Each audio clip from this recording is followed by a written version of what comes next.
My fiancé's true colors showed after I inherited mom's house, and it all started with an unexpected lawyer at my door. I have been with my fiancé Scott for 5 years. Our relationship started like many others, a chance meeting at a mutual friend's barbecue where he charmed me with his quick wit and genuine smile. Back then, I was working as a senior project manager at a tech firm, while Scott had just started his career as a high school teacher. The salary difference never bothered us, we were just two people who enjoyed each other's company and shared dreams of building a life together. I've lost my mom, who was my remaining parent, 7 months ago. The loss hit me harder than I could have ever imagined.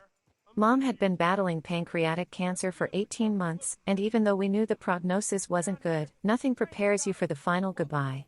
Scott was there through it all, the endless hospital visits, the late-night crying sessions, and the painful process of sorting through her belongings afterward. My dad had passed away when I was in college, so losing Mom meant I was truly alone, at least in terms of immediate family. She left me her house and I became the official owner 3 months ago. The house itself is a beautiful 2-story Victorian in a quiet neighborhood, the kind of place where kids still ride their bikes on sidewalks and neighbors actually know each other's names. It's the house I grew up in, filled with memories of family dinners, birthday parties, and quiet Sunday afternoons reading in the window seat of my old bedroom. The probate process was surprisingly complicated, with mountains of paperwork and what felt like endless meetings with estate lawyers. Through it all, Scott offered emotional support, though I noticed he seemed particularly interested in the legal proceedings. This is when Scott proposed to me and we got engaged, although he wanted to wait before we got engaged, but he said that me owning a house now made him feel like we were ready to be married. The proposal itself was simple, a quiet dinner at home, nothing flashy or over the top. Looking back now, I should have noticed how his tone changed when discussing our future after I inherited the house. Before Mom passed away, Scott had always said he wanted to wait until he was more established in his career before getting married. He'd talk about wanting to be able to provide properly and be the man you deserve. But suddenly, with the house in my name, his timeline accelerated dramatically. The first few weeks of our engagement were a blur of congratulatory calls and preliminary wedding planning. Scott's sister Emma was especially excited, already talking about being my bridesmaid and planning my bachelorette party. His parents, Tom and Linda, seemed pleased too, though I caught Linda giving me odd looks when Scott mentioned we'd be living in my mother's house after the wedding. "It's such a lovely home," she'd say, her voice tight. "Though it might be nice to start fresh somewhere else, don't you think?" We settled into a routine of sorts, with Scott spending more time at the house, gradually moving some of his things over from his apartment. He started making suggestions about renovations, nothing major at first, just ideas about repainting the kitchen or updating the guest bathroom. But then the comments about the house title started, subtle at first but growing more frequent. Few days ago, he suggested that I add his name onto the title of the house, and he has been persistent about it. It started during dinner. I was telling him about my plans to update Mom's garden in the spring, maybe plant some of the roses she always loved, when he casually mentioned that we should consider refinancing the house to fund the renovations he'd been suggesting. When I pointed out that the house was paid off and I had savings for any necessary work, he brought up adding his name to the title for the first time. He explained that this step was necessary to ensure balance in our relationship and marriage, even though I never made him feel like he's inferior or something. "Oh, and I make more money than him, by the way, so I don't get how adding his name onto the house title would change anything. My job as a senior project manager brings in roughly twice what he makes as a teacher, though I've never flaunted this fact or made it an issue. We've always split dates and shared expenses proportionally, and I thought we were both comfortable with this arrangement." The conversations about the house title became more frequent and intense. Scott started bringing up examples of other couples we knew, like his cousin Mark, who had added his wife to his condo's title before their wedding, or our friends Jake and Sarah, who bought their house together despite Sarah contributing most of the down payment. "It's about trust and commitment," he'd say, his voice taking on that persuasive tone he uses with his students. "It's about starting our marriage on equal footing." My best friend Rachel, who's known me since college, noticed something was off when we met for our weekly coffee date. "You seem distracted," she said, stirring her latte. "Is everything okay with the wedding planning?"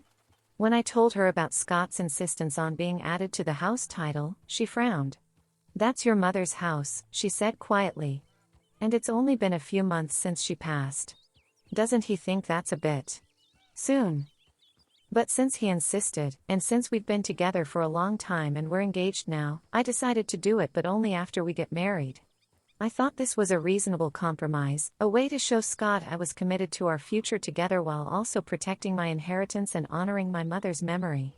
When I suggested this to him over breakfast one morning, I expected him to understand, to see that I wasn't rejecting him but rather asking for time. He disagreed and insisted we get it done before we get married. His reaction surprised me. He pushed his plate away, barely touched, and launched into a lengthy explanation about how waiting until after the wedding showed a lack of trust on my part. If you really saw us as equals, he said, you wouldn't hesitate to do this now. He started bringing up the topic at increasingly inappropriate moments, during dinner with friends, while we were shopping for wedding invitations, even during a memorial dinner I was hosting for Mom's closest friends. After a lot of back and forth on this, I told him to drop it and wait till after marriage. We had our first major fight about it on a Sunday evening. I'd spent the day sorting through some of Mom's old photos, a task that left me emotionally drained, and when Scott started in again about the house title, I snapped. This house is all I have left of her, I said, my voice breaking. Why can't you understand that? He accused me of being melodramatic, saying that adding his name wouldn't change my memories or connection to the house. The situation reached a breaking point faster than I could have anticipated. Well, yesterday, I was surprised to see that he had brought a real estate lawyer to the house, and not only that, he said he has arranged for the legal process to start now. I had just finished a video call with my team at work when the doorbell rang. Opening the door, I found Scott standing there with a man in a crisp suit, briefcase in hand. My stomach dropped as Scott introduced him as Mr. Patterson, a real estate attorney who specializes in property transfers between engaged couples. I was completely shocked because I never agreed to hire a lawyer, let alone bring him to the house. The audacity of the situation struck me like a physical blow. Here was this stranger, standing in my mother's foyer, prepared to start the process of transferring partial ownership of her home without my consent. Mr. Patterson began pulling papers from his briefcase, talking about straightforward procedures and standard documentation, as if this was all perfectly normal and expected. I immediately asked the lawyer to leave. He tried to speak, but I told him he needed to leave. My hands were shaking as I pointed to the door, but my voice remained steady. Mr. Patterson looked uncertainly between Scott and me, clearly uncomfortable with the situation. Scott tried to intervene, saying something about how I was just nervous and needed time to review the documents, but I cut him off. Please leave, I repeated to the lawyer, who finally took the hint and gathered his things. Scott remained quiet till the lawyer left, then he gave me a look and told me that what I did was selfish and disrespectful, not to the lawyer, but to him and what we agreed on. The moment the door closed behind Mr. Patterson, Scott's demeanor changed completely. Gone was the cheerful, understanding partner I thought I knew, replaced by someone I barely recognized. His face was flushed with anger as he accused me of embarrassing him in front of a professional he'd specially arranged to help us. I told him his pushing made reconsider the whole thing now, and he looked shocked and hurt, then stormed out. The words hung in the air between us, heavy with implication. I wasn't just reconsidering adding him to the house title anymore, I was reconsidering everything about our relationship. As he slammed the door behind him, I noticed a framed photo of Mom and me had fallen from the wall, the glass cracked in a spiderweb pattern. We continued fighting over the phone, and he didn't stop talking about how stubborn and selfish I have been lately. The calls started almost immediately after he left. First came the angry voicemails, then the text messages alternating between guilt-tripping and accusations. His sister Emma called too, saying she couldn't believe I was doing this to him and that I needed to stop being so difficult about a simple legal matter. He said he was trying his best to provide a stable living situation for us before we get married, but I was being uncooperative. His version of events, as relayed through mutual friends and his family, painted him as the responsible party trying to secure our future while I was being unreasonable and holding on to the past. Some of our friends seemed to buy into this narrative, suggesting that maybe I was letting grief cloud my judgment. Others, like Rachel, saw through it immediately. He's trying to rush you into something major while you're still vulnerable, she pointed out during an emergency wine night at her place. That's not what someone who truly cares about you would do. After that, he completely ignored my calls. The silence was almost worse than the arguments. Days passed with no contact, though I could see him posting on social media about learning who really supports you and vague statements about trust issues. His mother called once, ostensibly to check on me, but really to suggest that perhaps I should think about what's really important and not let pride get in the way of happiness. As I sit here now in my house, surrounded by the memories we built here, I can't help but wonder how I missed the signs. The way Scott's attitude toward our relationship shifted so dramatically after I inherited the house. How his timeline for marriage suddenly accelerated.